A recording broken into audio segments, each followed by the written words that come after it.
Hello guys.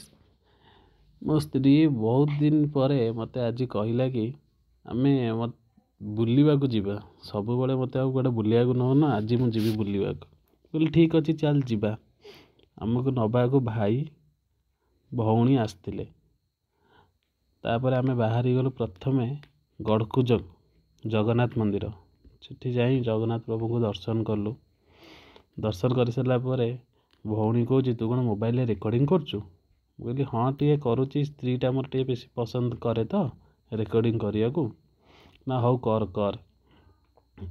एठिकार प्राकृतिक परिवेश बहुत सुंदर आउ गोटे भल कथा हूँ कि एठिकार भी गड़कुजंग जो जगन्नाथ मंदिर अच्छा ताहार लंबा जीतिकी एठिकार भी लंबा सेतिकी।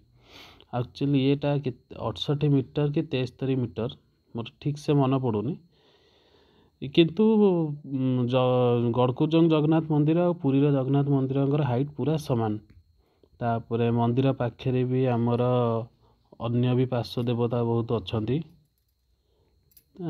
सेठी भी आम सब ये कलु। मंदिर भ्यूटा आप देखो बहुत सुंदर बढ़िया लगुच मंदिरटा आप देखिए भी केतବେଳେ आसवे आउ तापर आम मंदिर चारिपट बुलिलु भाई मु भौणी भणजा भाणीजी मो भौणीर गोटे सान भौणी आउ आम भणजार बुला प्रति एत प्रिय नाई सी खाली कहब कि मामू चल न कौन टे खाइया को जीवा केते मंदिर रे बुलुचे एबे तापरे पुणी एबे पार्श्व मंदिर गोटे गली सेठी किंतु एठी मंदिर सब कारुकार्य आप देखिए अत्यंत प्रशंसनीय आ बहुत बढ़िया कि बनई आउठी बर गछ भी गोटे अच्छी सेठी भी आपणकर मनस्कामना पूरण पाई एठी बहुत माने ये बंधाबंधी भी हुए।